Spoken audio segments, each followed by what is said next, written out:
എല്ലാവർക്കും നമസ്കാരം. ഇന്ന് നമ്മൾ ബീട്രൂട്ട് വെച്ചിട്ട് നല്ല അടിപൊളിയായിട്ടൊരു ചിപ്സാണ് ഉണ്ടാക്കാൻ പോകുന്നത്. ഇത് എല്ലാവർക്കും ഇഷ്ടപ്പെടും.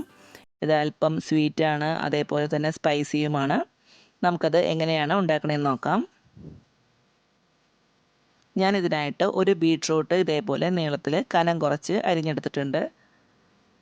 ഏകദേശം ഈ ഒരു തിക്നെസ്സിലാണ് ഞാൻ അരിഞ്ഞെടുത്തേക്കുന്നത്. എന്നാലാണ് നമുക്ക് നന്നായിട്ട് അത് ക്രിസ്പി ആയിട്ട് മുരിഞ്ഞ് കിട്ടുള്ളൂ. ഇതിലേക്ക് 2 ടീസ്പൂണോളം അരിപ്പൊടി, 2 ടീസ്പൂണോളം കടലമാവ്,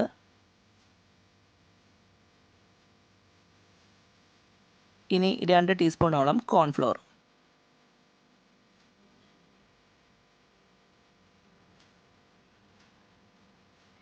എരിവിനായിട്ട് ഞാൻ 1/2 ടീസ്പൂണോളം കാശ്മീരി മുളക് പൊടിയും അതേപോലെ 1 ടീസ്പൂണോളം നോർമൽ മുളക് പൊടിയും എടുക്കുന്നുണ്ട്.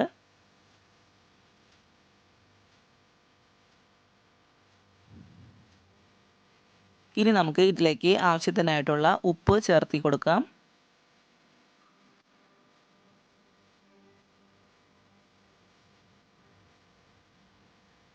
ഇനി ഇത് നന്നായി ഇളക്കി യോജിപ്പിക്കുക. പൊടികളെല്ലാം നന്നായിട്ടൊന്ന് മിക്സ് ആവട്ടെ. അതിനുശേഷം നമുക്ക് കൈ വെച്ചത് നന്നായിട്ട് കൂട്ടി തിരുമണം. കാരണം ബീട്രൂട്ടിൽ നിന്നും നന്നായിട്ട് വെള്ളം ഇറങ്ങും. അപ്പോൾ നന്നായിട്ട് നമ്മൾ മാക്സിമം ഇതേപോലെ തിരുമ്മി കൊടുക്കുക. ഇപ്പോൾ നമുക്ക് കാണാം പാത്രത്തിൽ അടിയിലായിട്ട് കുറച്ച് പൗഡർ ഉണ്ട്. ഈ സമയത്ത് വേണമെങ്കിൽ നമുക്ക് 1-2 ടേബിൾ സ്പൂൺ വെള്ളം ചേർത്തി കൊടുക്കാം. വളരെ കുറച്ച് 1-2 ടേബിൾ സ്പൂൺ മാത്രം. ഞാനിപ്പോൾ ആദ്യം 1 ടേബിൾ സ്പൂൺ ചേർത്തി, ഒന്നും കൂടി ഒഴിച്ചിട്ടുണ്ട്. ഇത്രയും മതിയാവും. നന്നായിട്ട് ഇനി കൈവച്ച് തിരുമ്മ. നമുക്കടിയിൽ പിന്നെയും പൊടി കാണും. ഇത് കണ്ടിട്ട് നമ്മൾ വീണ്ടും വെള്ളം ചേർത്തി കൊടുക്കരുത്. കാരണം നമ്മൾ കുറച്ച് നേരം ഇതിങ്ങനെ എടുത്ത് വയ്ക്കും. അപ്പോൾ ഇതേപോലെ വെള്ളം അതിൽ നമുക്ക് ഇറങ്ങി വരും. ഈ ഒരു പരുവമാണ് നമുക്ക് പാകം. ബീട്രൂട്ട് ക്യാരറ്റൊക്കെ ഇരിക്കും തോറും ഇത്തിരി വെള്ളമൊക്കെ ഇതിൽ നിന്ന് തന്നെ വരും. നന്നായിട്ട് ഞാൻ തിരുമ്മി യോജിപ്പിച്ചിട്ടുണ്ട്. ഞാൻ നിങ്ങൾക്ക് ഇനി എടുത്ത് കാണിച്ചു തരാം. ഓരോ ബീട്രൂട്ടിലും ഈ ഒരു പരുവത്തിൽ നമ്മൾ ഇട്ടിട്ടുള്ള മാവൊക്കെ പിടിച്ചിട്ടുണ്ട്. ഇപ്പോൾ നമ്മൾ ബീട്രൂട്ട് അങ്ങനെ വറുക്കാനായിട്ട് റെഡിയായി.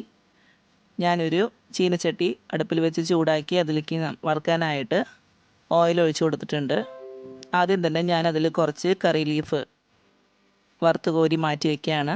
ഇത് ഗാർണിഷിങ്ങിനും ഇതിൻ്റെ ഒപ്പം തന്നെ കഴിക്കാനും നമുക്ക് നല്ല ടേസ്റ്റൊക്കെ തന്നെയാണ്. ഇനി വെളിച്ചെണ്ണയിലേക്ക് നമ്മൾ ബീട്രൂട്ട് ഇതേപോലെ ഇട്ട് കൊടുക്കുക.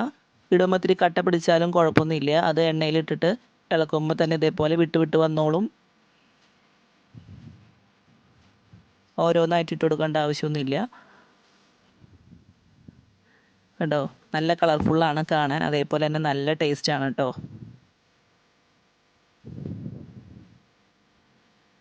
ഈ വരുന്ന ബബിൾസ് ഏകദേശം ഒന്ന് പകുതിയോളം ആവുമ്പോഴേക്കും നമുക്കത് വറുത്ത് കോരി എടുക്കാം. ഈ ചിപ്സ് ഞാൻ വറുത്ത് കോരി വെച്ചപ്പോൾ ഇരുന്ന് തന്നെ പിന്നെയും അത് ഒത്തിരിയും കൂടി ക്രിസ്പി ആയിട്ട് കിട്ടി. അപ്പോൾ ഒരുപാട് നമ്മളത് ഫുൾ ക്രിസ്പി ആവാനായിട്ട് വെയിറ്റ് ചെയ്യണ്ട. അപ്പോൾ ഒരു കരിഞ്ഞ പോലത്തെ ഒരു ടേസ്റ്റ് ആയിരിക്കും. അപ്പോൾ ഈ ഒരു പരുവാകുമ്പോഴേക്കും നമുക്കത് കോരി മാറ്റാവുന്ന ഒരു പരുവായി. കണ്ടോ, ഇതേപോലെ ആകുമ്പോഴേക്കും നമുക്കത് കോരി മാറ്റാം.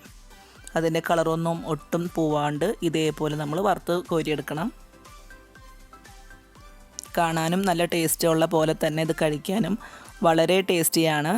കുട്ടികൾക്കും മുതിർന്നവർക്കും ഒക്കെ ഒരുപോലെ ഇഷ്ടപ്പെടും. സ്വീറ്റ് ആൻഡ് സ്പൈസി ആയിട്ടുള്ള നമ്മളുടെ ബീട്രൂട്ട് ചിപ്സ് എല്ലാവരും വീട്ടിലുണ്ടാക്കി നോക്കാം. അഭിപ്രായങ്ങൾ കമൻ്റായിട്ട് പറഞ്ഞറിയിക്കാം. അപ്പോൾ ഇനി അടുത്ത വീഡിയോയിലൂടെ നമുക്ക് വീണ്ടും കാണാം. എല്ലാവർക്കും നന്ദി, നമസ്കാരം.